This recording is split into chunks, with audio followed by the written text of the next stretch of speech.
Hi, I'm Angela Skirtu, and I'm here to talk to you about infidelity. This is video 3 in my infidelity series. I have the book coming out in January 28th called Helping Couples Overcome Infidelity. It's available on Amazon. Now, today I want to talk to you about trust and building trust. A lot of people come into therapy and they ask me, is it ever possible to get the trust back the way we had it once before? And the answer is yes and no. So trust does change. It's not going to be exactly the same. You're probably not going to get the exact benefit of the doubt that you probably had before. That doesn't mean you don't get trust, but it means that you have to take extra steps to really show that you're trustworthy. So one of the first things I teach people is how to hold themselves accountable, be a little bit more accountable for their actions. One of the things that you maybe had in the relationship before an infidelity happened was the ability to just say something and your partner to believe it. I'm going to be at Dobbs today, or I'm going to be at McDonald's for the next hour, and they probably wouldn't have questioned it. But after an infidelity, your words aren't going to be as trustworthy because obviously there were some lies that took place. They're not going to believe that you're at Dobbs. They're not going to believe that you went to McDonald's. They're going to need a little bit more of a burden of proof, and they may need it for some time. I don't think there's anything wrong with asking for this. I think that a willingness to show some accountability can actually be very helpful. And it doesn't have to go one way. I know that my clients who did have the infidelity tend to feel like they take on a lot of blame after this happens. And I mean, naturally so. It's a very hard experience. And they're trying to make up for the situation, but it is hard to feel like they're constantly watched or they're constantly tracked. And so I always suggest that in the beginning, couples be willing to do this and be willing for it to go both ways.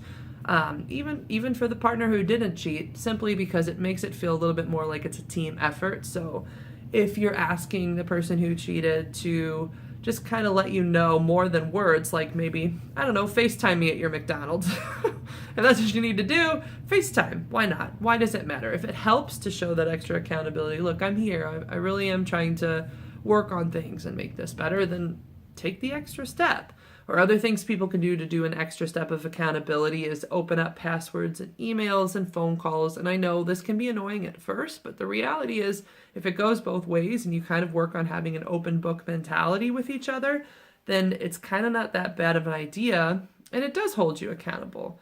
I honestly, whenever I see somebody who is really private and they kind of freak out about somebody looking at their phone, I often question, like, well, what do you have to hide, right? Because it's not that uncommon for couples to look at each other's phones or to casually grab a phone to check the weather. Like, people do this all the time. So when you see that with somebody like keeping their phone on their person the whole time, it does make it seem questionable. So one thing that people can do that extra step of accountability is opening up the passwords to phones and emails. One thing I had a client do that was helpful is that he wanted some alone time. This was the person who cheated. But he would go to the garage and tinker in the car, but he'd bring his phone with him. And so one thing I asked him to consider was to leave the phone on the coffee table and then go out into the garage.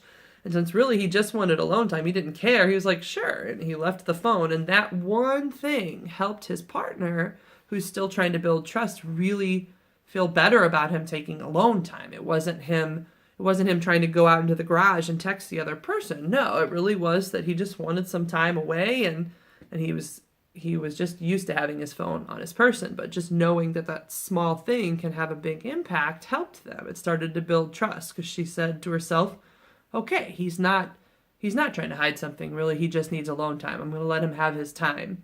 And little things like that, little extra steps of accountability really will go a long way. You've got to get used to for a time that your words aren't going to mean anything. They're not going to be trustworthy because for a while you did lie. And anytime somebody lies consistently, then it's hard to really trust their words. And it may be that you get used to the idea that you'll often have some form of accountability going forward. Now, there's different ways people do this with other situations, like, for example, the guys' night or the girls' night. I understand the mentality around this. People like to get away and do their own thing. And sometimes it's easier doing that than trying to do, something big as a couple. But one thing that you can do to kind of hold yourself accountable with this is to offer an open invitation. So what that means is at any time, hey, you can drop in, you're not like uninvited to the guys' night or the girls' night. You can come, you can show up anytime if you want to.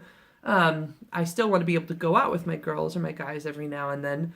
But if ever you just needed to show up just to kind of check and make sure things were okay, that's okay.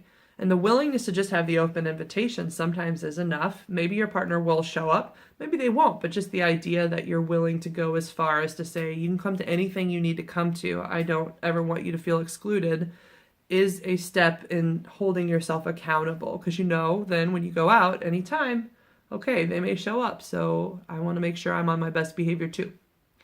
So this has been Angela Skirtu. If you need to see a therapist, www.therapistintstlouis.com, and I'm happy to help. Thank you.